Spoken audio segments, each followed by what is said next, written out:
What's going on, fight fans? Welcome to this episode of Fight Night. We're here for UFC 277. I'm here with JewJitsuDan, KevDog, and I'm myself, Proto, here. And, before we get into this, we do have a special guest. It's our inaugural guest of the show. And it's coming in good time because the three of us got beat up a little bit last week, right? And Daniel here, host of Half the Battle. You might know him on Twitter as Best Fight Picks, but we got Daniel Levi in the building who actually is coming off a sweep last week. So we're going to need that little insight here to help break down these picks because we're a little bit cold coming into this one. Daniel, how are you? Doing amazing. Thanks for having me, man. I mean, KevDog's always been really cool to me, and then I heard there was a dude named JewJitsuDan on the show, so I had to come through, and let's get it, gentlemen. And I guess I'm just the additional guy here, right? Well, hope you guys are all doing well here. We got an exciting card ahead of us, right? I mean, you got fireworks, you got two title fights. You have a title eliminator fight, which seems very likely in the Ankalaev versus Anthony Smith fight here. So without wasting any time, let's get right into it. KevDog, why don't you lead us off here with Magomed Ankalaev versus Anthony Smith here? Yeah, man, this is such a fun fight, man. Ankalaev, I look at this guy. He's such a tough puzzle, man. He's I almost think of like in the history of the UFC, man. I don't think we've seen this big of a body, this big of a body Russian have this type of style. It's super unique. Of course, 17-1, 8-0 since the Paul Craig incident, so we call it. And on the other side, Anthony Smith, man, he's been around the block for some time, man. Of course, has fought for the belt. He's on a nice little streak here, three straight, all in the first round. There's something about Anthony Smith this week that has me thinking, man. Of course, Anthony Smith, I'm sure you guys know, lost his mother recently. This is his first fight without her on planet Earth. So feels though that he's going to come in here with a chip on his shoulder, man. He seems very well rounded. He's got the jiu-jitsu. He's able to submit guys. He's able to knock guys out. But man, Ankalaev is very, very tough to touch, right? He stays elusive. Not a killer in any sense. I don't look at Ankalaev as someone that's going to go out there and is going to snipe somebody. He just kind of picks his shots and is super wise in how he, carries himself. But really looking forward to this one, guys. It's going to be violence. And again, I think Anthony Smith is going to come out here and not play around. But going to be a blast. What do you guys think about this one? JewJitsuDan, what are we thinking here? Yeah, I mean, I don't have a huge take. I mean, I think the line is about right on this one, truth be told. I mean, listen, Ankalaev can be the best fighter in a pretty light division, I think. I mean, think about him versus Yuri, right? Yuri can't defend a takedown. And I think Ankalaev is very competent on the feet. He's been kind of scaring me a little bit. Like, he got clipped his last fight against Santos, where I wish he would have wrestled more. Obviously, Paul Craig kind of losing last second. Paul Craig did what he does. So, I mean, that's, you hope that he kind of grows from that. But I mean, I think this Ankalaev makes this one look relatively easy, truth be told. I mean, I spoke to you guys about maybe sprinkling on Anthony Smith's submission prop. I really think that's, if he had any chance to win this fight, it's going to be on the ground, maybe catching Ankalaev's back and finishing from there. He's done it in the past. I wouldn't say Anthony Smith is a world-class grappler, but, very competent on the ground. I think the problem is just going to be for him, and usually the case for him is just getting it there with guys that are just better wrestlers. And I think Ankalaev really hasn't beat, definitely on the feet, I think in the wrestling department for sure. So, again, no real hot takes here. I mean, I think the line's about right. I think Ankalaev is going to make this look relatively easy. I would love for him to come out and just start Smith, and then call out Yuri and line up that next title fight. Because I think Ankalaev, again, he has what it takes to own this division, at least the way that it is right now. You know what I mean? Totally. Yeah, definitely. And I'll defer to Daniel here before I get started. I'd love to hear his take on this fight going forward. So, firstly, condolences to Smith. I didn't know about that, man. That sucks that, he lost his mom. That's like my biggest fear. So, man, just man to man, like, to tip my cap. But, with something like that going on, how the hell are you still fighting, man? I mean, fighting would be like the last thing on my mind. But listen, the only time that Ankalaev's ever lost a fight was a comeback finish. And guess who's the king of comeback finishes? Anthony Smith. So I actually see a case for him, but it's contingent on, you have to go out there and create chaos against a guy like Ankalaev, because if you just go point fighting against him, you're going to lose that battle all day long. and Ankalaev ain't gonna come out here and take any unnecessary risks. So this fight's really all about what Anthony Smith is gonna do, man. So it's up to Anthony Smith. If he wants to sit back and get pointed, that's exactly what's gonna happen. If he wants to run into the fire, he might get caught. I mean, like you saw when Kudalaba fought Ankalaev, he gave no fucks. So he ran right into the fire. He got knocked out. But these other guys are broken before the fights even start. That's why they've kind of been boring fights, or so to speak. So I definitely got Ankalaev here, man. Unless Anthony Smith really creates that chaos and doesn't get caught in the process, then maybe he can do something. But on another note, I don't think Ankalaev is the future of the division. I think Jamal Hill is the future of the division. But I got Ankalaev to win this fight. I like that take. I mean, on paper, right? I mean, Ankalaev is just stacked against Anthony Smith here. I mean, he's got the speed advantage. He lands more strikes. He's got better takedowns. He's better takedown defense, right? So he's got everything kind of going for him here on paper. And I agree with you, Daniel, that if Anthony Smith has a chance in this fight, he needs to make it dirty. He can't play a counter game against Ankalaev, because Ankalaev will happily stay on the outside and, pick his shots, trade them, and mix in the takedowns. But I think the blueprint is out a little bit on Anthony Smith on how to beat him, right? I think Ankalaev is a guy who can implement that game plan. He could take him down. He could control him there. He's not going to make the same mistake like he did against Paul Craig, right, and get himself submitted with 1 second left in the fight. But, just some notes on Anthony Smith here. He hasn't been training at Factory X for this camp. He's been back home, due to his mother passing. He doesn't necessarily like to fight in the summertime. He said this before, because he likes to spend time with his kids while they're off from school. So, there's those little things like that you can't pay too much attention to, but you have to bring them up when it comes to, breaking this one down. I think, Anthony Smith does a good job from being active from the bottom, but I just don't necessarily see where he's going to threaten Ankalaev here. We kind of saw it in his last fight versus Thiago Santos from Ankalaev, right? He's happy going out there, outpointing you, getting his victory so he could be next in line. It's not necessarily an exciting style, but at this point, I think he's more afraid to lose than he's like trying to go out there and get the win. But, it's an interesting matchup where this line is set -520. It kind of makes it a little bit difficult to bet. If I'm not wrong, I think the Ankalaev decision prop is even money at +100. So if I'm playing this fight, I'm probably just going to take a sprinkle on that line there. Yeah, not a bad look. We briefly talked before the show about that submission prop on the Anthony Smith side is sitting at like 14-1. Now, Daniel, I know you're not a prop guy. You're more of a straight guy in your betting approach. But yeah, man, that 14-1, it's interesting. It's going to be tough to find, but at a number like that, man, it's tough to ignore. But man, it just seems like Ankalaev, he fights so intelligently, and he has been dropped before, yes, but he really doesn't put himself in super dangerous situations. Man, but I do have so much respect for Anthony Smith, man, right? Like when you lose a shot at the belt and you're coming back, bringing in wins in the UFC, a lot of respect there. It does take a lot of heart and grit to, keep that hunger, keep that determination. And man, it's just something about Anthony Smith this week. I don't know. I think a lot of people are overlooking him here. Of course, we know what we're going to get in Magomed Ankalaev. We all know that he's, for the most part, the future of this division.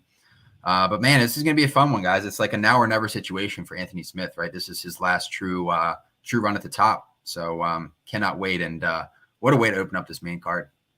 Yeah, and if there's anything about Anthony Smith, is he kind of thrives in this role of being disrespected, right? I mean, even his last fight against Ryan Spann, he felt disrespected there. He took it out on him. There's always the trending video that's circling around this week too. You will remember my name. I'm going to earn your respect. So it's kind of like this is his type of fight, where he's a +420 underdog, right, coming into this one. He kind of mentioned it during media day yesterday, but it's just a tall order, right? It's tough to ask. But without wasting any more time, we'll get into this next matchup here, this flyweight matchup with Alexandre Pantoja versus Alex Perez here. Pantoja, a lot of people surprised he's not fighting for this interim belt this week. So it's going to be interesting to see how he comes out, where his head is at, because, I know he thinks he deserves that shot. That's why he hasn't fought in so long. There's been, negotiations back and forth with the UFC on where he's going to fight next. And he took this fight, I think, on 6 weeks' notice against Alex Perez. But, Perez hasn't fought in almost 2 years now. A lot of fights got canceled. I think 7 of his last 7 fights have been canceled. So hopefully this one actually ends up occurring. Daniel, I'll let you kick this one off here. Yeah, I mean, Pantoja is for sure a top 5 guy in the flyweight division, no questions asked. I mean, he even has wins over both guys in the co-main event. He beat Brandon Moreno twice, once on the Ultimate Fighter, once in the UFC, and he also beat Kai Kara France on the Ultimate Fighter. So he's beat both these guys and gave Davison all he could handle over a 3-round fight. And if you're not on the level of those guys, I mean, he's going to go out there and submit you or possibly knock you out like he did to Matt Schnell. So Pantoja is as well-rounded and as experienced as they get for the flyweight division. And with Alex Perez, you know, you got to give him a lot of respect. The calf kick game is on point. He's got a wrestling background. He's got some opportunistic submissions. He's got one-punch knockout power. I've just never been quite sold on Perez as a top 5 guy. I'm sold on him as a top 10, top 15 guy, just not sold on him as a top 5 guy. But as far as the line is concerned, I mean, when it was minus 150, Pantoja, I felt like there was a lot of value there. And unfortunately, I missed the line. Now it's minus 190, so I'm not in the business of forcing bets, especially when you miss a line by 40 cents. So to me, it's just a pass. But my pick, it might even be a dogger pass situation at this point, considering the line movement. You know, if you want to, you know, you've seen Pantoja get taken down by Dustin Ortiz many times. Maybe Alex Perez can come in here with a smart game plan, win 2 of the 3 rounds. My issue with Perez is that he makes a lot of bonehead mistakes and ends up getting submitted. And I'm not even just talking about against the champ Figueiredo. I'm talking about before the UFC. I'm talking about in the UFC. So that's what I'd be worried about from him. So pure pick is Pantoja, but at this line, it's a pass for me. Yeah, man. This is Go ahead, Dan. Yeah, no worries. Yeah, no, I like that take, and I think like you're right. The Pantoja line got steamed up a little bit. I liked him a lot more when he was like around I think it was minus 140, something like that. You know, I think you know you're right. Pantoja should probably be fighting. I would have picked him for the title shot over Kai Kara France for this card. Truth be told, I mean, especially that he holds a win over both guys. I've been pretty high on Pantoja since he came off the Ultimate Fighter, and like if you remember, Joe, he was like the top pick. The guy is a stud on the ground, and I rewatched his fight with Brandon Royval, and like Royval, I'm really high on him. You know, I actually really like him in the division. He's had a string of bad luck. He had like a shoulder injury in his fight against Moreno, but on the ground, like this guy is serious. And I think in that fight with Pantoja, went back and forth, but like there was a point where Royval was really pushing the pace on Pantoja. And like credit to Pantoja, the whole time this guy was just keeping it cool, even in the ground transitions. He kept going for a body lock, and he realized that Royval kept Granby rolling, and so instead of that in the second round, he just kicks out the legs, takes the back, and chokes him out. You know, that's like strong awareness and something a tough guy on the ground. That I don't think Perez presents that kind of challenge on the ground. And like Perez is a good wrestler, but you know it's funny. I was rewatching a couple of his fights, and he's actually he's 3-2 in his last 5 fights, right? He's actually 3-3. He lost twice to Joseph Benavidez. If you guys watch that fight, the ref comes in, stops the fight, lets them go, doesn't stop the fight, like puts his hand on both guys, like the fight's over, steps back, and then Benavidez goes and does the exact same thing like a minute later. You know, so I think you're right. That's some kind of bonehead shit.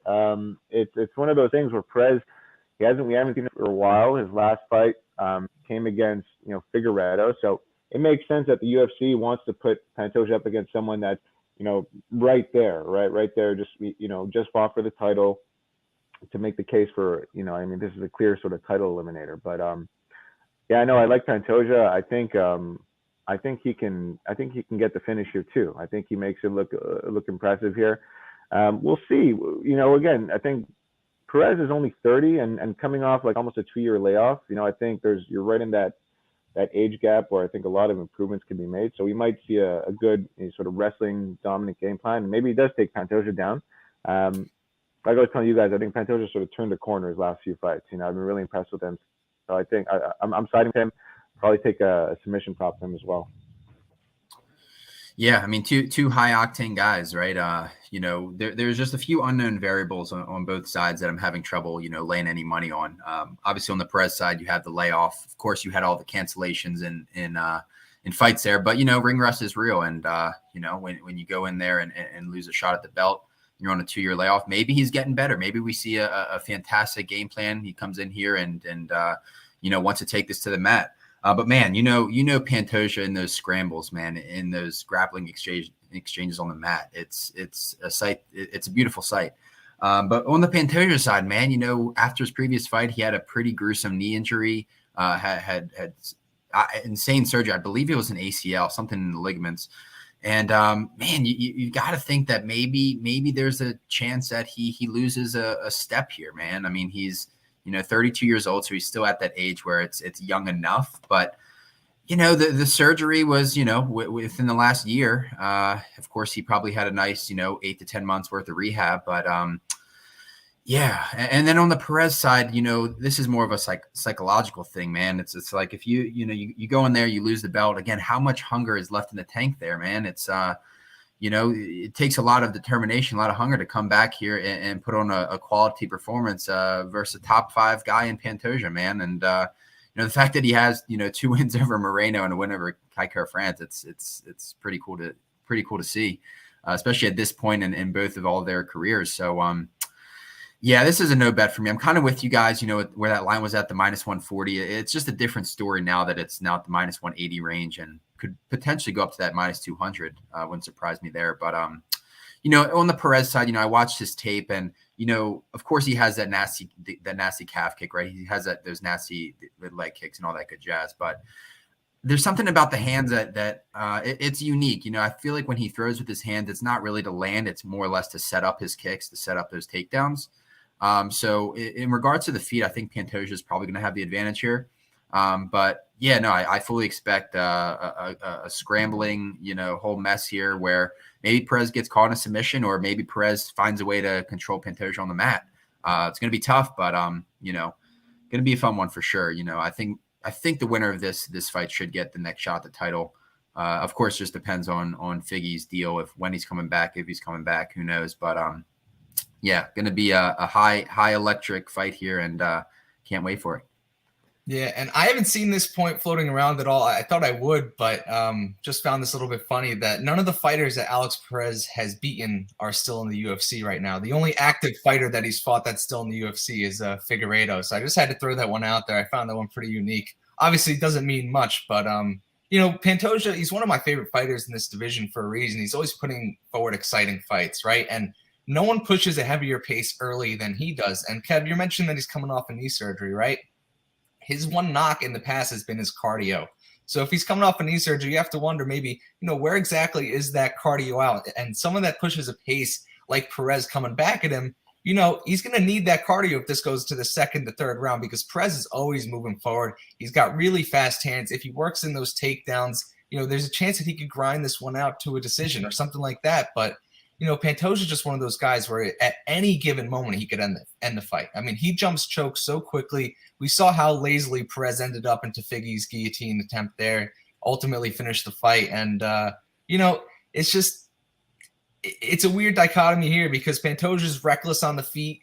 Perez is more measured, but Perez can't necessarily finish the fight as well as Pantoja can, I think. It's just, you know, there's certain things you see from both guys, like in the Schnell fight with Pantoja. Schnell had Pantoja wobbled multiple times, but he was dumb enough to jump a guillotine of his own there, ended up on his back, really changed the energy of that fight. Then he ended up getting knocked out there. And then Perez, like I just said, he got himself into the guillotine. I thought he looked pretty sharp early in that fight, right? But that 2-year layoff is something. I think that we're going to see the best version of Perez in this spot. But then again, that's just playing a guessing game. I don't like playing guessing games when it comes to my money. I like to know what's going to happen. And at -190 on the Pantoja side, you know, I feel like I'm playing a guessing game, right? That he's going to be able to land that choke. I don't see him getting the knockout here. He does hit very, very hard, but, you know, I do think that there's a path to victory for Perez here. Like I mentioned, if he is able to work those takedowns, he works them very well. He has good accuracy on his takedowns.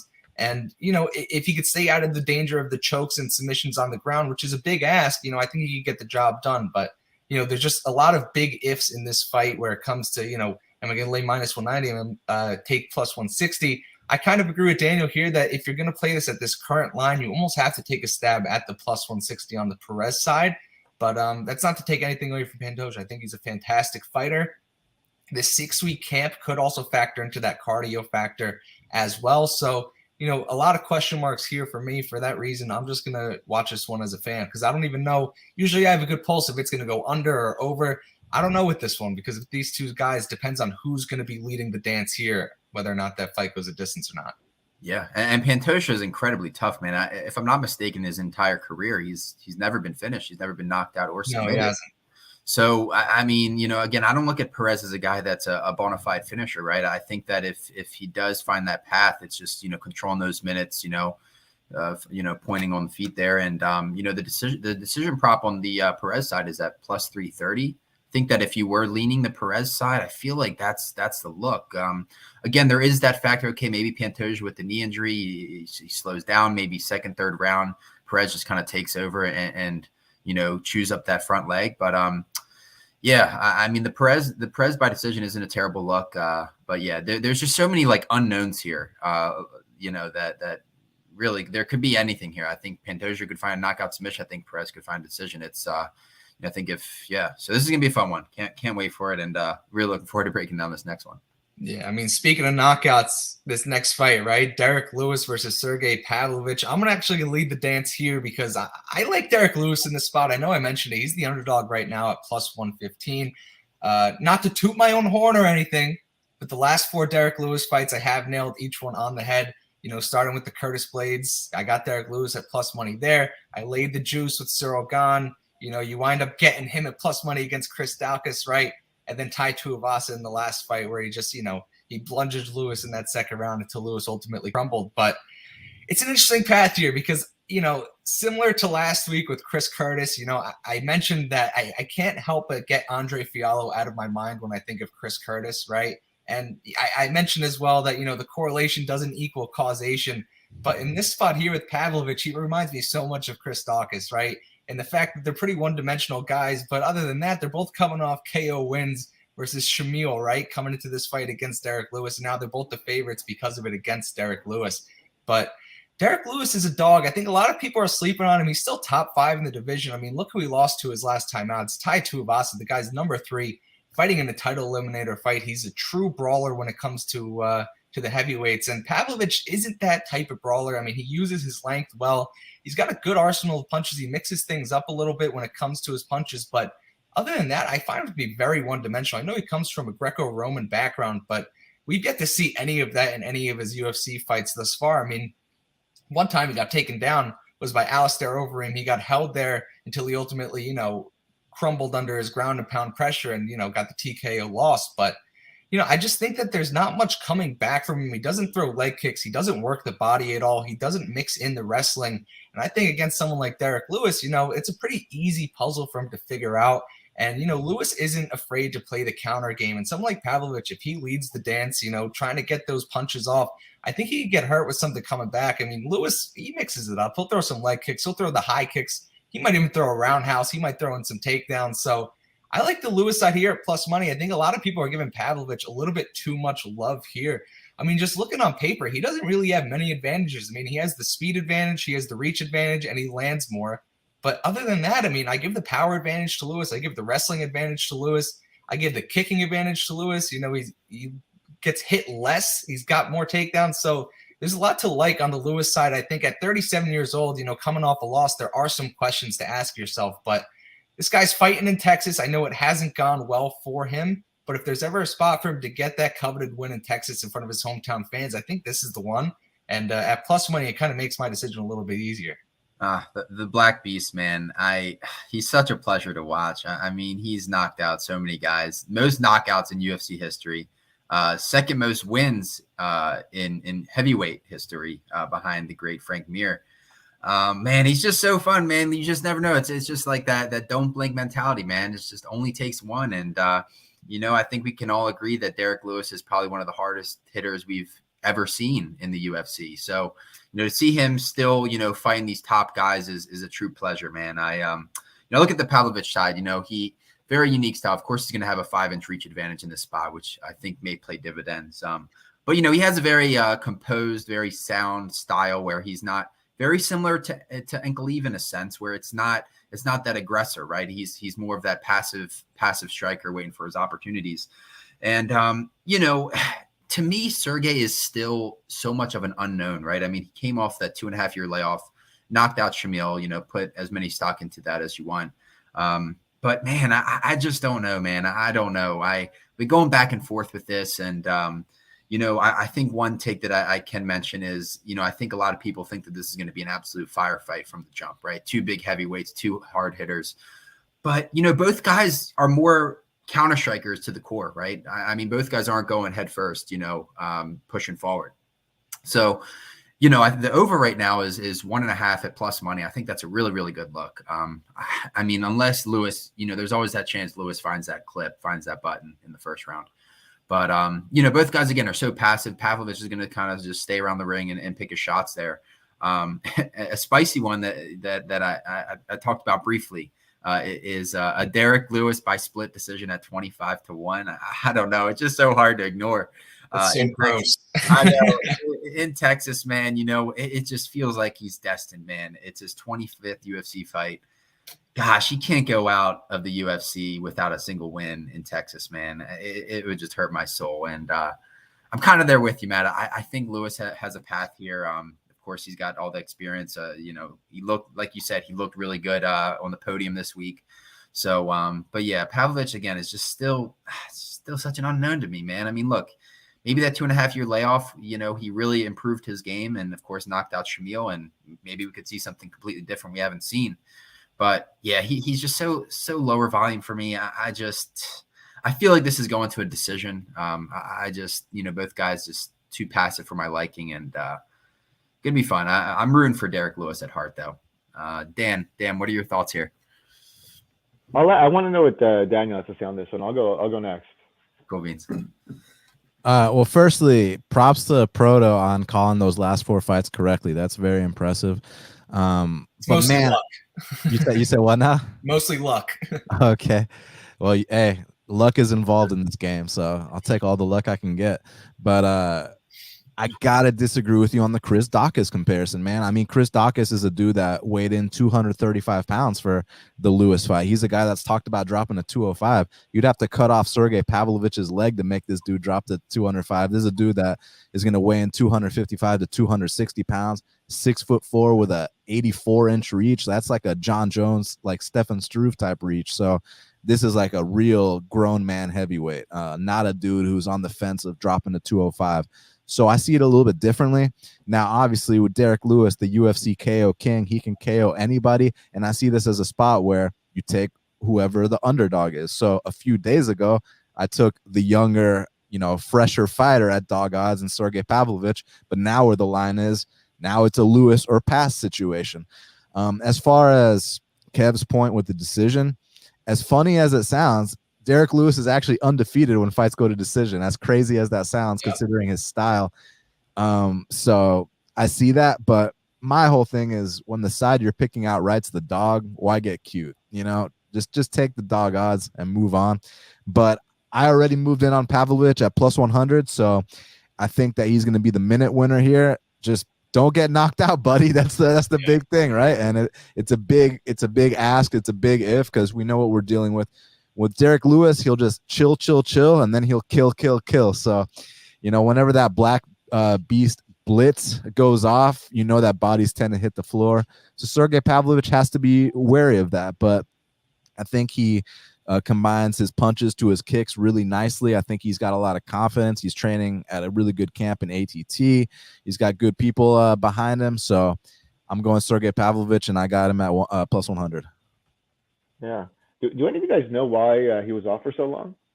I think it was visa issues, if I'm not mistaken. Yeah, that's what I was thinking, but I wasn't sure. But yeah, I mean, I was sort of talking to you guys about this in the Discord, but I kind of like Pavlovich here, but I'm obviously not. I mean, you're absolutely right, Daniel. It's the odds kind of flipped here, and it's one of those situations where it's. At first, I saw Derek Lewis as a favorite. I'm like, oh, he's a favorite. It's in Texas. I mean, classic sort of letdown spot for Derek Lewis. And then kind of when it flipped, I was like, this is like more what I was kind of expecting, honestly, like at the gate. And I think like, again, Matt, not to shit on your point, but I don't agree with the Daukaus comparison. I think Daukaus is undersized. He should probably be at 205. I think Pavlovich's head is like twice the size of his. So I think he could probably take a punch better. And I think, obviously like the from a reach perspective. Obviously, he's got that in his side. But I was looking at sort of his last few fights. Again, not much tape to work off of, but what I like about Pavlovich is he seemed to be a little bit more measured in his last fight, which leads me to believe that he won't sort of get sucked into that brawl that Lewis really needs to win a fight. I think I think like a better comparison, and again maybe not so much because of how it ended up, would be like Volkov. Like Volkov is a little bit more a little bit more measured, more of a point-based fighter, taller, but I think he's a little bit more kicks. Whereas I think Pavlovich seems to lean on that heavy backhand a lot. So it's tough. I like the over. I think if Pavlovich comes in a little bit more measured, looks for his moments, maybe wait for Lewis to get a little frustrated and start to open up. I think he can stick him with his jab and really use that as a weapon here. I think my side is going to be Pavlovich. I don't know if I'm going to be betting that side, but I'll probably be taking the over 1.5 here. I think this can either be like a late finish or go to the judges' scorecards. Yeah, I mean, I agree with that overtake. I think that both guys might be a little hesitant. I mean, the Black Beast likes to lull you into, almost a little bit of a daze before he cracks you over top with one of those right hands. But just to clear up my point, I'm talking more situationally with Chris Dog, because I don't think that him and Pavlovich are, comparable fighters. I just think that they're both one-dimensional. They're both coming off the win against Shamil, and now they're going to be favorites against the Black Beast here in this situation. But, you guys all make good points here. I think, Dan, as credit to your name, half the battle here is getting the line at a good line, right? And you got Pavlovich at plus 100, so you won half the battle right there already. So that's a great bet there.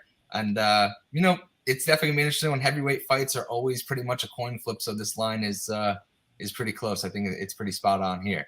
But all right, I think we're all good here. Now we'll move on to our first championship fight of the night here. The co-main event, Brandon Moreno versus Kai Kara France. Brandon Moreno currently going off at minus 210. Come back on Kai Kara France plus 180. Dan, I'll let you kick us off here with this one.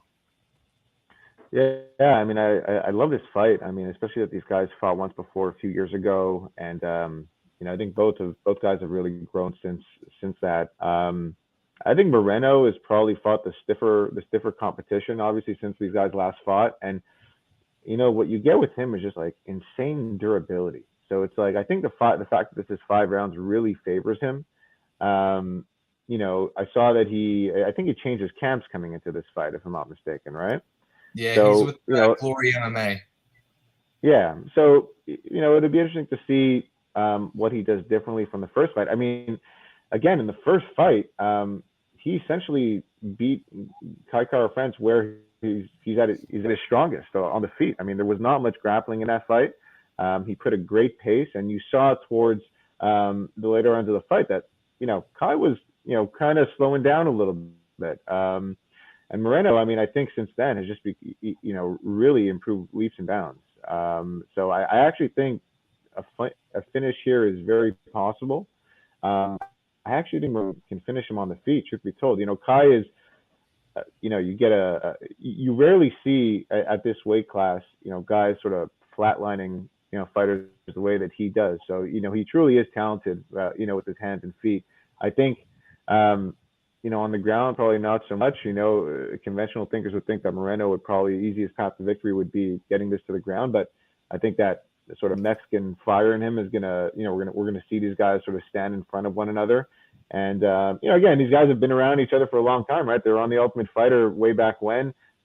They've both been in division, both fought a ton of guys in the space. So, great fight. Like I said, I think I would have liked Pantoja to be in this spot instead of Kai, but, he came off a big win against Cody Garbrandt, a big name. So I guess it kind of makes sense. But I think, again, if this gets into the late rounds, round 3, round 4, we're going to start to see Moreno pull away, especially on the feet. He starts to land clean. We see Kai kind of start to wilt a little bit. He still might have that power, but, you saw in that first fight, once Moreno started to land, I mean, he you can kind of see it in his face, right? He wasn't as confident.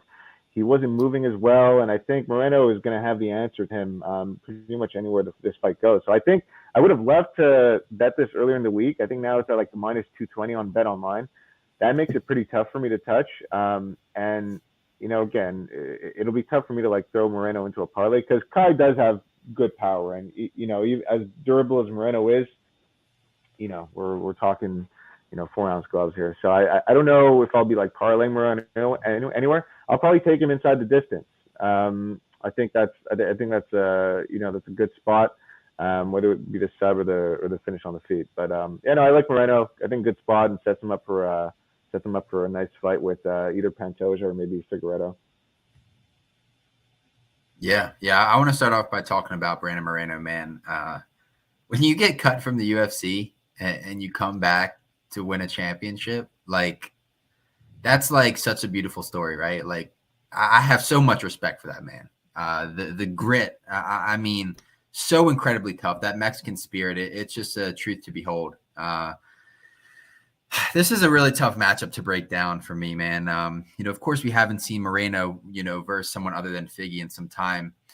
We know what we're going to get out of Moreno. I think when you're talking about pure evolution over the last, say, 12 months or so, I do give the advantage to Kara France. Think of that matchup versus Askarov. I mean, he dropped that first round, but man, he looked solid, for the rest of the fight. Of course, this is a different matchup, and there's a whole knock. Oh, well, Askarov just came out and it wasn't his day. But I don't really buy that. I think that Kara France has shown incredible improvements to his game. The hand speed is lightning fast. I mean, it's top tier. It's elite. Of course, he sports that 86% takedown defense. So I think that if Moreno wanted to try and take this to the mat, I think Kara France would do a pretty solid job defending it. And, if Moreno is able to take Kara France to the mat, I don't believe that he's going to be able to hold him there. But we've seen Kara France, face that adversity, face those deep waters, and then you don't blink, you blink, and then boom, he's got his opponent out. I just it's really tough for me to touch Moreno at this number. I think that Kara France does have a path here. I think that I think he could potentially finish Moreno, which is crazy to say. I think that, when it comes down to that hunger, man, Kara France, he's got his eyes on the belt. Of course, Moreno has had that taste of victory, of that glory. And, man, it's really tough. I have this weird feeling Kara France is going to pull it off. I don't know if I'm going to put my money where my mouth is yet. But, I love Kara France. I mean, of course, he's training at City Kickboxing. They've already got, 2 champs in that building. So he's surrounded by the best. And, I just think a lot of people are really just counting out Kara France off the bat. And I think that this line is about right, but I think that we're going to see a much closer fight than what this line indicates. Daniel, I'll let you take this one. Yeah, I mean, it wasn't just that he knocked out Cody Garbrandt. It's the fight after that he beat the number 2 guy on planet Earth, Askar Askarov, and in that fight he stuffed 12 of 14 takedowns, which is huge. Like, one doesn't simply stuff 12 of 14 takedowns against Askar Askarov. So that was a big step in the right direction.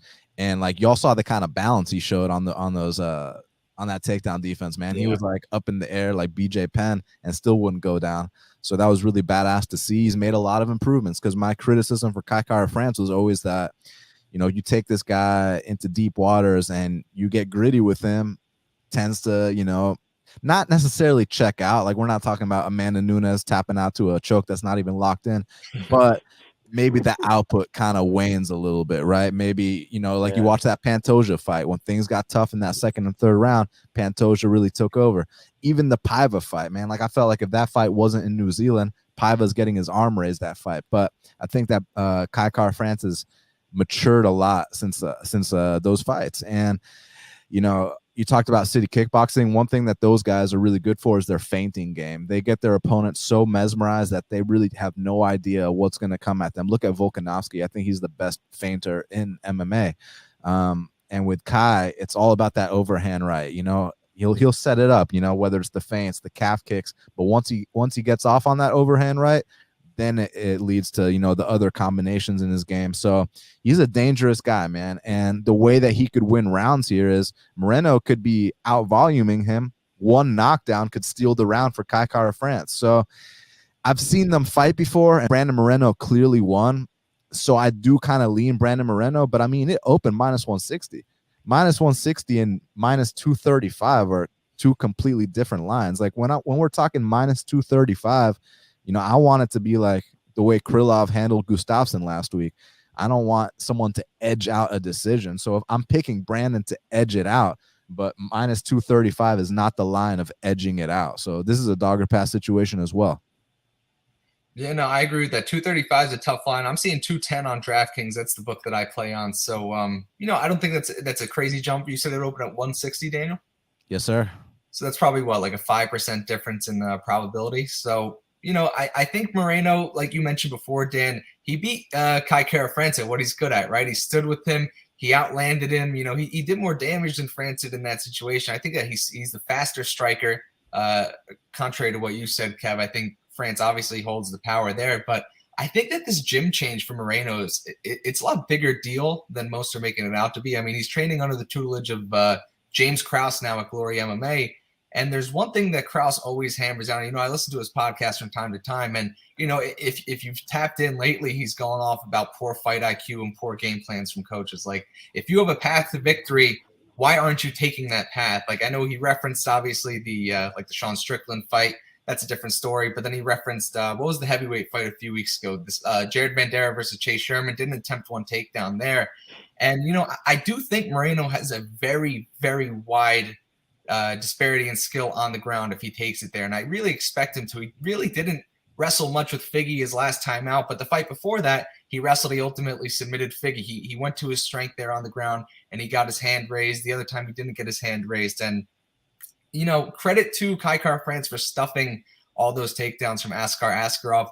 I rewatched that one. I think that Askarov landed, you know, 2 out of his first 3 takedown attempts, and then all the ones coming after that, you know, were the ones that got stuffed. But in that first round, he had Kai in some danger there. He had the body lock, and I think in the second round he had the body lock in as well. But, you know, he controlled Kai for about the last 3.5 minutes of that first round of that fight. And I do think Moreno is more dangerous than Askarov once it hits the ground. I mean, Askarov's great at controlling fighters, right? He's great at edging out decisions. But when it comes to finishing, I give Moreno the slight edge there. And I think that Moreno has more chokes in his arsenal than, you know, Askar Askarov does. But once that fight got a little bit deeper in, he started telegraphing those takedowns, Askarov did, and he stopped setting them up. And it was very, you know, it was projected almost on a screen for Kai Kara-France to see, and he was able to stop them, and he was able to land on his own to get that done.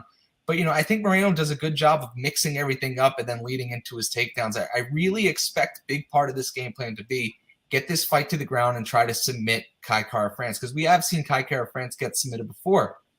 Even his fight against Rogerio Bontorin, right? That entire first round, he was being controlled. He did a great job of fighting off the submission. And then ultimately, in the last 10 seconds of that first round, he clipped Bontorin and he got him out of there, which is almost like the new Kai Kara special, you know, lose early and then, you know, clip them, get him out of there, land more. And, you know, Dan, you make a good point, though, because Moreno, it could be very similar to that Chito Vera Rob Font fight, right? Where Rob Font landed an insane amount of punches, but towards the end of those rounds, not Kai Kara-France, my bad. Chito Vera was landing the big strikes. He was putting him down. He was doing the damage, and he ultimately got his hand raised because of it. So at minus 210, I agree with you. It's tough to ask, you know, am I going to just outland this guy for 5 full rounds? I don't think Kai Kara-France can necessarily win 15 minutes of this fight against Brandon Moreno. I think Moreno does too much. He lands more. I think he does a better job, like I said, of mixing it up. Kai Kara-France is looking for that right hand. I don't think Brandon Moreno is going to get put down by it, but he very well could. I mean, is Kai Kara-France a heavier hitter than Davison Figueiredo? I'm not ready to say that, but, you know, who knows? Like you guys mentioned, it's 4-ounce gloves. Anything can happen with these guys.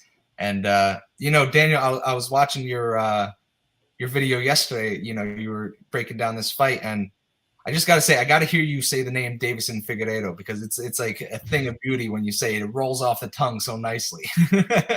Davison Daistugea Figueiredo. Oh, that made me laugh yesterday. But, you know, Brandon Moreno, I really like him here. If I'm going to take a stab at a prop here, I'm going to take him by sub at plus 350, though. I don't see it likely that he knocks him out. And for what it's worth, Kai Kara-France, he does have those 2 knockouts in his last 3 fights, but those are his only 2 knockouts in the UFC. You know, like, I'm not ready to say that he's a world beater. He's going to knock everybody out when in 9 fights he only has 2 knockouts against someone like Brandon Moreno, who's never been put out of there before. He's got that Mexican spirit, you know. He's got that Modelo fighting spirit. He's not going to get put out there by Kai Kara-France, I don't think. But minus 210, it makes it a tough ask, right? Yeah. And you've got to think like on the Kai Kara-France side, psychologically, man, you got to imagine there's a chip on his shoulder too, right? I mean, he already lost to this guy. So, he's going to come in and bring it. And I'm kind of with you, Matt, in the sense of that I do feel like we could see a finish here. And Dan is MIA. He'll be back. I do feel like we're going to see a finish, man. Both guys are just so high energy, so high octane. And, Moreno, of course, has the hands. He has a submission game.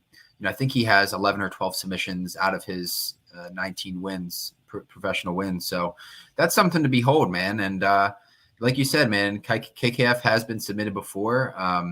It's just going to be a tough task getting him to the mat. I think that's just going to be a huge hurdle. But then again, it only takes one, right? It only takes one clean takedown and, for him to find that finish. But yeah, I like this to go inside the distance, just so much at stake. And I don't envision any of these guys coming out timid. I think both these guys are going to come out ready to light the fireworks.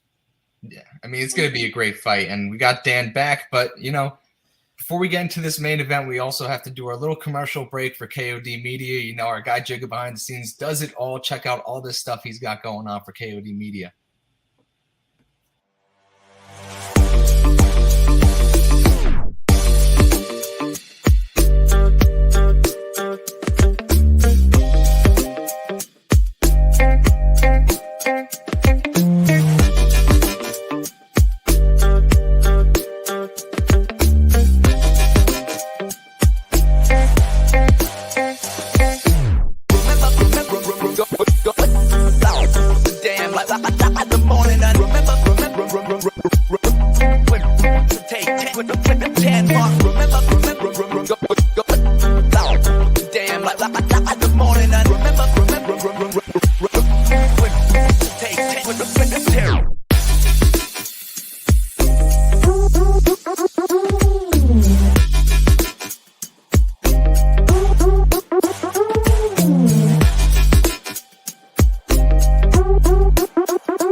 All right, we are back here to discuss this main event of the evening. It's always a pleasure, I think, when you see a women's main event, especially on a pay-per-view card like this one, this magnitude.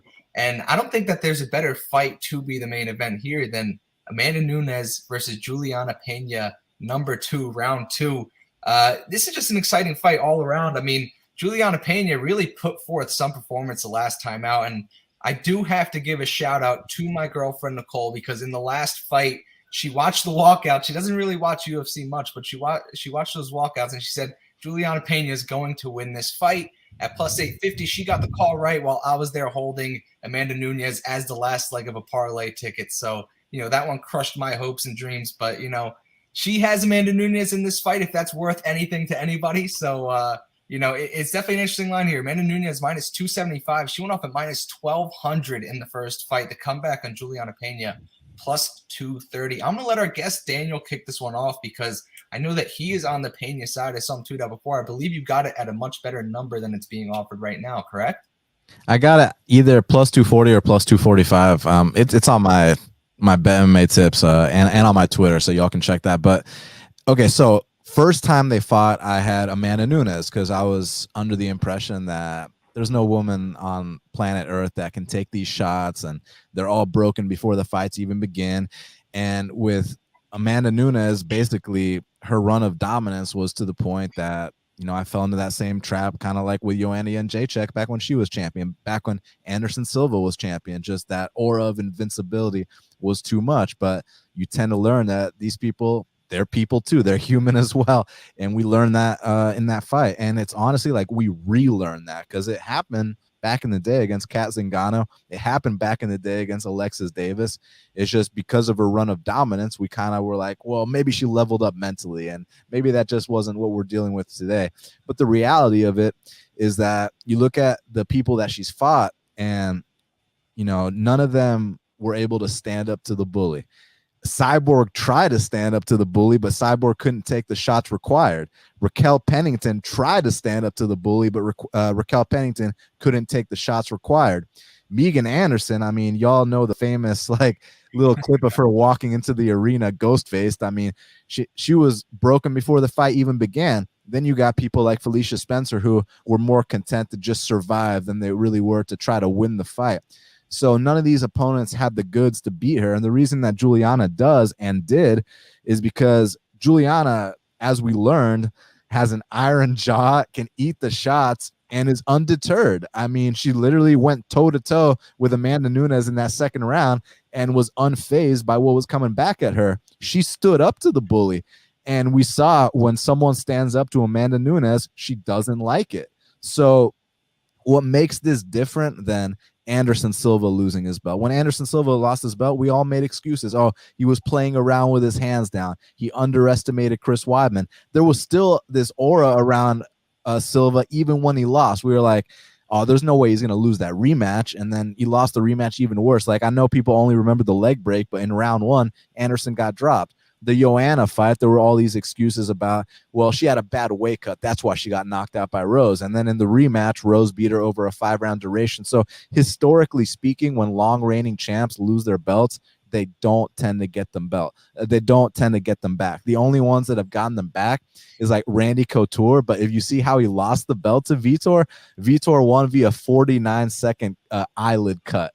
So that's kind of like a fluke, right? But Randy went back and whooped him not just once, but a couple times. So basically, history says that Amanda Nunes is losing this fight. So I think that it might go differently this time. There are some tactical adjustments Nunes can make. She has success with the calf kicks. And to beat someone like Juliana Pena, you're not going to beat her in a battle of wills. You have to either catch her. She's been caught in submissions before, and JewJitsuDan, that when you're caught in a submission, it's not even about how tough you are. If it's in, it's in. That's just all there is to it. So if she can catch Juliana Pena, that's one way to beat her, or possibly immobilize her with calf kicks. But besides that, man, I think that the longer this fight goes, I don't think that there's a cardio issue with Nunes, because I've seen her go 5 rounds more than once. I don't think it's a cardio issue. I think it's more so of standing up to the bully and fighting back. Raquel Pennington, she went almost 5 rounds, but she wasn't really able to fight back. Felicia Spencer went 5 rounds, but she wasn't able to fight back. Juliana Pena is able to fight back, and that's what's going to break Amanda Nunes here. So I'm thinking a TKO from full mount for Juliana Pena, but method doesn't matter. Outright winner, I'm going Juliana Pena. I think I took her either plus 240 or plus 245 in the spot. Dan, Matt, take it away. Me? Dan, Matt, either. Yeah. Go for it. Right. Go for it. I'll go. I mean, I agree with almost everything Daniel says there, right? I mean, to build on top of that point, you got a champion, right, defending the belt at plus money, which we all know is a long-standing trend here that turns out profitable. So back in the Juliana Penn side, at plus 230 where it sits now, it's a pretty good number. And, Daniel mentioned this on his show yesterday when I was tuning in, that you're going to hear a lot of people saying Amanda Nunes was minus 1,200 in the first fight. You're getting her at such a good discount at minus 275 now. You almost have to take it, regardless of the result of the first fight. And, this is a fight I've been going back and forth on all week long. But the one thing about Amanda Nunes and Juliana Pena is that they're so evenly matched here that I think regardless of who's favored, you have to take the dog, no matter, what's going on here. They're just such an even match. I think Juliana Pena is, the person, like you said, Daniel, to stand up to Amanda Nunes. And the one place where I think she has a huge advantage is the ground, because we even saw it in that first round. Nunes did win that first round. She got on top of Pena. She was controlling her. She was beating her down a little bit. But Pena has such an active bottom guard. She's always looking for, she's looking for the Kimura there in the first round there. She's going to hit you with elbows. She's going to throw up submissions from the bottom. And I think that all that activity really does drain out someone like Nunes. And Daniel, you mentioned it, that everyone's always making excuses for the first fight. Well, the excuse for this one now is Amanda Nunes had a horrible knee injury leading up into that first fight, and that she wasn't able to train. Now she's at her new team. She's training harder than ever. I mean, physically, she looks great, right? So everyone's going to use that point to bet Nunes. I wouldn't be surprised if this line starts slowly climbing back up, especially after weigh-ins take place. We could see Nunes go up north of -300 in this spot here, but like you mentioned, Pena was able to eat those big shots of Nunes. In that first round, Nunes was landing some devastating calf shots, right? I mean, she was chopping that leg down, and it almost seemed like it didn't phase Pena at all. And we saw how quick Nunes was to abandon that game plan. And I don't think that that's something that happens in like one fight. I think that's something that never goes away. If you find yourself in deep waters, are you going to stick to your game plan, or are you just going to become reckless? And we saw Amanda Nunes, she was eating every single jab that Pena threw her way just to try to land her own right hand at every moment that she could.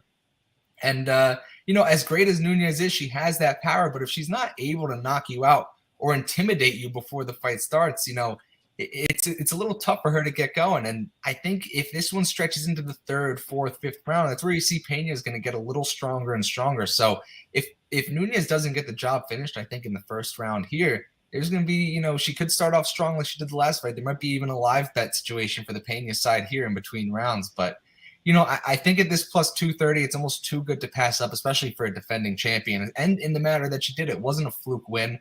You think of the Rose fight versus Zhang Weili, right? The first one, it was head kick knockout, flash knockout. Then everyone's like, myself, I'm guilty of it. I said Weili's going to come back this next fight. She's working a team alpha male. She's going to out wrestle her. She's going to beat her at her own game.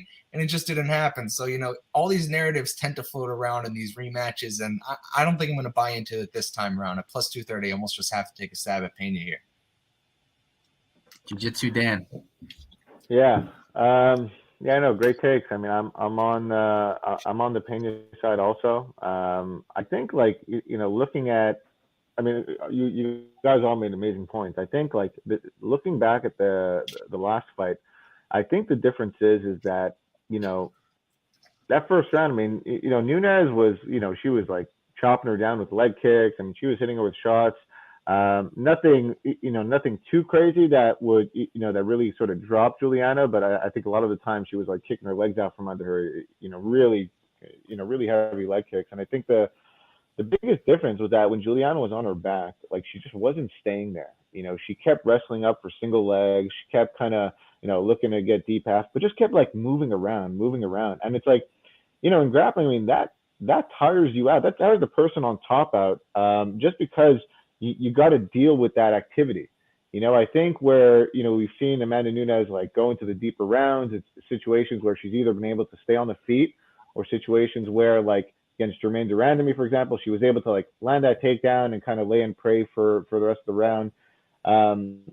But again, Durandamy is not the kind of grappler that Pena is, even though she subbed her, funny enough. So I can't believe that.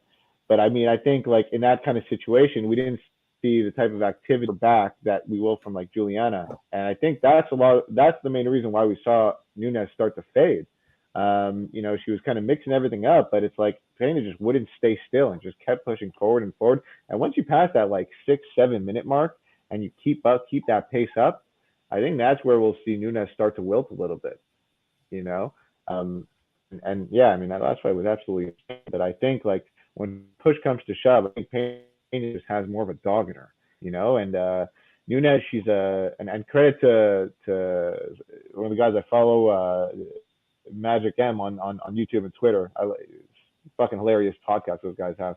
But he made a really good point saying that Nunes is just a great hammer and a terrible nail. And I feel that's such a good take with her, because it's so true. Once she starts to start to land shots, start to really build that confidence and see that these girls can't stand up to her power, that's where she thrives. And I think we've seen Pena can eat her punches, keep coming forward. And I think it's going to have to be really Pena is really going to have to bring the dog in her this fight. It's not going to be easy. There's a reason why she's still an underdog here. We went from minus 1,200 to minus 275 on the Nunes side. So yeah, you can make the case for getting Nunes at a huge discount. When's the last time we saw her at this, at these odds? But no, I mean, I think when you have the kind of success that she's had, you're you know, you kind of lose that hunger. I saw that she opened up her own gym. I don't know if I like that. The fact that she left the ATT and is kind of doing her own thing. She looks great, Nunes, probably on all kinds of HGH. Who knows? But I gotta side with Pena here. I gotta take the dog, and I think every fighter kind of has their kryptonite, right? We saw that with Anderson Silva. Hell, we saw that with Connor, right? Connor and Poirier is just a guy that like seems to have his number right now. I think these dominant fighters that have had so much success for so long, they're always gonna you know kind of end up with that one person that has a number and kind of has the recipe to beat them. Go for it, Kev. And if there's one thing to say about Juliana Pena, she's got balls. I mean, you're talking about a woman going in there fearless, iron in her spine, iron in her chin, and willing to sling and bang with the women's GOAT. You know, now we have a rematch. This is extraordinarily tough to predict, man. You know, we could see a spot where, you know, Pena just simply Nunes. Maybe there's a chance Nunes retires if she loses. I'm not going to say this is confident, but it wouldn't surprise me. It's just so tough, man, because it's like you know what we're going to get out of both ladies, right? And, you know, I just – it's really hard for me to bet against Amanda Nunes. Like I understand, you know, I understand the Pena side and I understand everyone's points. You know, for the record, you know, last week I had Aspinall, the week before I had Ortega. So I think for the better sake of my own good, sitting out this main event is probably the way to go in my avenue. But yeah, I think that there's going to be a finish. I can't envision a world where these ladies go 25 and you know, so someone isn't dropping or getting a submission here. You know, again, with that Pena side, she's just so fearless. She's not scared of the lioness by any means necessary. And I think this is Pena's fight. I've been going back and forth. You know, you guys are convincing me that, you know, Pena's the side here. Definitely no bet by any means, but it's going to be fun. It's going to be fun. You know, Pena has an opportunity to really, you know, put Nunes to rest here. And, you know, again, if Nunes loses this fight, you know, what more does she have left to prove, right? I mean, just go out on this note. Don't be out here losing, you know, 4, 5, 6, you know, on this, you know, final ride. But, you know, can't wait for this one, guys. It's going to be an absolute blast. And we'll see if Nunes if Pena has her number. That would be a sight to behold, just like Nunes holds Valentina Shevchenko's number. Yeah, and I hope we're all holding, you know, Juliana Pena tickets when that time comes, because at plus 230, like I said, those are great odds. Daniel got it at plus 245. But, you know, I think that wraps it up for us here, right? I mean, we covered all these fights. Unless you guys have any other bets you'd like to plug in before we head out, feel free, be my guest. If not, Daniel, why don't you plug your YouTube show, your Twitter, and all your socials for us before we head out? Yeah, guys, thanks so much for having me on. You know, best of luck to y'all with this show. Y'all can follow me at Best Fight Picks on Twitter, and then my show's called Half the Battle, available everywhere podcasts are found. Thank you. All right, Daniel, thank you for joining us here on Fight Night for UFC 277. Make sure you tune into our Twitter Spaces this Saturday morning at 11 a.m. Eastern. We're going to be going over all the prelim fights. You guys are free to come up, join the conversation, give your own picks, ask us questions about any of the fights. Hopefully I'll have some DFS content for you guys for that Twitter Spaces as well. But thank you guys for joining us this week, and we hope to catch you guys next.